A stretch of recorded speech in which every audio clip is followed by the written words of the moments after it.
Des mains du maire d'Auxerre. D'ailleurs, on salue toute la population, tous ceux qui nous regardent du côté d'Auxerre, principalement ceux qui viennent de Côte d'Ivoire ou d'Afrique. Bonjour, Monsieur Seyi.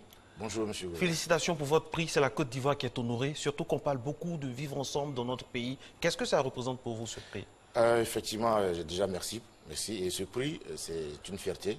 C'est une fierté quand on sait que son pays traverse une période difficile et qu'on essaie de lutter pour ramener la cohésion, la paix, et qu'à un certain moment, des personnes qui ne sont même pas de chez nous reconnaissent ces genres de démarches.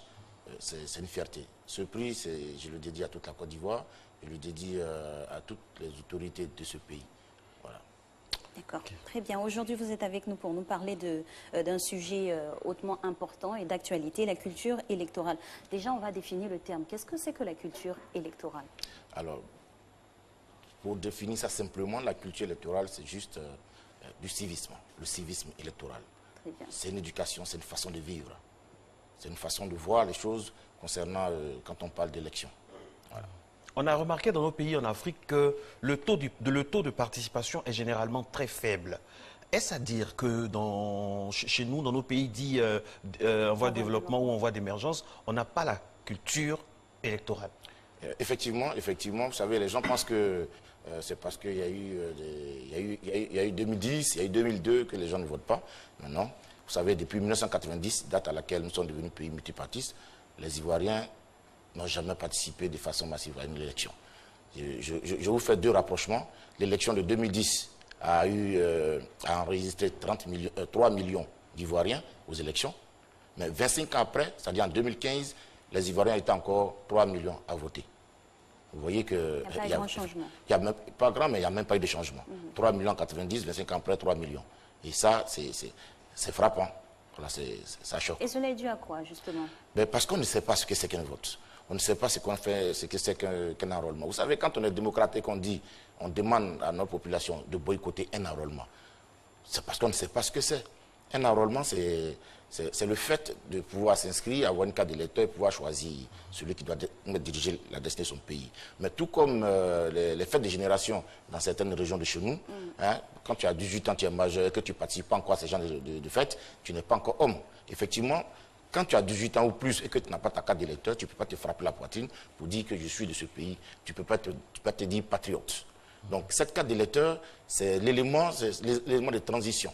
Vous savez, quand tu deviens majeur et que tu as ta carte d'électeur, ça fait de toi effectivement un vrai citoyen de ce pays. Et donc, sans une carte d'électeur, tu ne peux pas parler au nom de ce pays. Et c'est ça qui est important dans la chose. Les Ivoiriens ne savent pas ça. Il y a beaucoup de choses que les Ivoiriens ne savent pas. Vous savez, quand tu n'as pas la culture électorale, hein, quelqu'un qui a une culture électorale, il ne peut pas se permettre de quitter sa commune pour aller voter dans une autre commune. Vous voyez? Quand tu as la culture électorale, en tant que candidat, tu ne peux pas te dire que ouais, il me faut payer des gens pour qu'ils viennent me voter. Quand tu as une culture électorale, tu ne peux pas, après les résultats des élections, te faire justice, sachant très bien qu'il y a des voies de recours. Alors, il y a plein de choses comme ça qui, si on a la culture électorale, qu'on pouvait éviter. D'accord.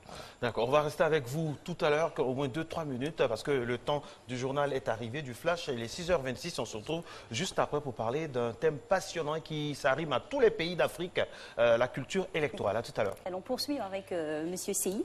Nous parlons justement du déficit de connaissances quant à la culture africaine. Dites-nous, comment peut-on encourager donc les Africains à s'intéresser à la culture électorale? Alors, vous savez, il faut leur donner les vraies informations. Aujourd'hui, il y a tellement d'idées qui circulent qui fait que les Ivoiriens... Et les Africains, parce que ce n'est pas un phénomène inhérent seulement à la Côte d'Ivoire. Effectivement, le continent est concerné. Je partage votre idée parce que même quand on prend l'élection au Cameroun en 2018, là, vous savez, il y a eu que sur près de 25 millions d'habitants, il y a eu 6 millions. Pareil comme pour la Côte d'Ivoire, 6 millions d'enrôlés et 3 millions de votants. C'est des chiffres qui sont alarmants, mais voilà. Donc il faut donner les vraies informations aux Ivoiriens. Ils sont découragés. Vous savez, quand on leur dit de boycotter, et puis à la fin de l'élection, ils découvrent qu'on leur dit non, qu'il y a eu 10% de taux de participation. Parce que l'objectif à atteindre quand on veut boycotter, c'est le taux de participation. Mais quand tu es parti à l'école, tu dois savoir que le taux de participation se calcule. C'est un rapport qui se fait entre le nombre d'enrôlés et le nombre de participants, de votants. Voilà. Donc, 10%. Vous savez, la dernière élection de 2015, il y a eu 6 millions d'enrôlés, 3 millions de votants. Évidemment, le taux de participation, c'est 50-52%. C'est normal, c'est ce qu'on doit considérer. Les 10% pouvaient être juste si ils s'étaient fait enrôler, s'ils n'avaient pas boycotté, qu'ils étaient près de 15 millions à se faire enrôler et qu'il y avait 3 millions de votants, alors, effectivement, on allait dire que leur taux de 10% était juste. Donc, ces genres d'informations qu'on donne à la population les décourage, ça les conforte, ça les reconforte d'ailleurs à pouvoir continuer de boycotter parce qu'ils estiment que c'est vrai. Est-ce que la clé, ce n'est pas l'éducation? Parce que tant qu'on va finir, on va voter pour des t-shirts, pour de l'argent, pour du pain, des sardines. Bon.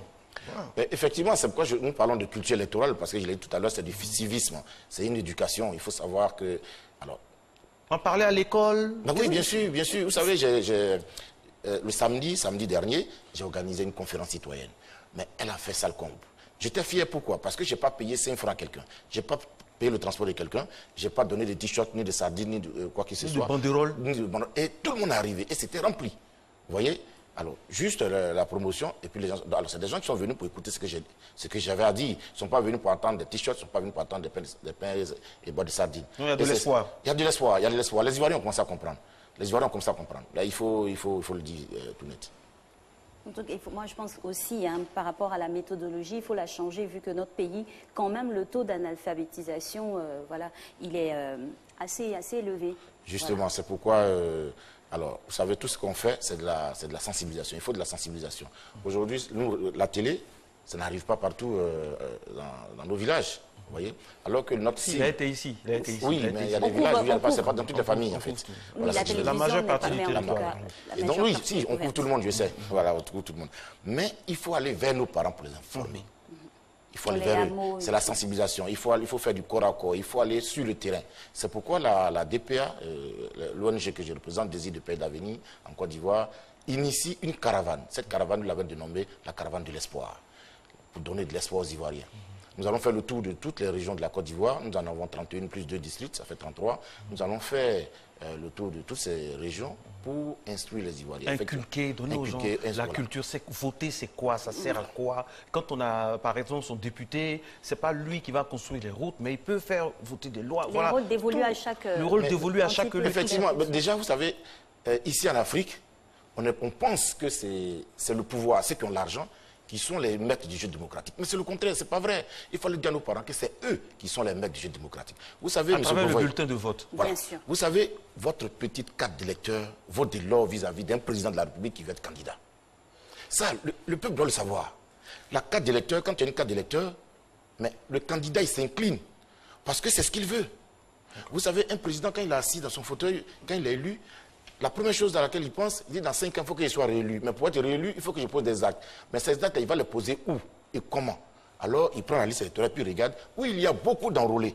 C'est là-bas il commence, et puis il descend. Vous voyez, c'est des techniques, mais il faut le dire à la population. Il ne faut pas qu'ils écoutent ceux qui disent de boycotter. C'est bien, M. Seyi, de parler comme ça, mais on espère que vous faites aussi des actions sur le terrain. Et ce qui nous a rassurés, c'est que vous avez eu le prix Guy Ferrez du Mieux Vivre Ensemble. Oui, mais je vais vous compléter, parce qu'en plus du prix, le samedi, j'ai été la chefferie, la plus grande chefferie de Côte d'Ivoire m'a intronisé notable premier de la paix.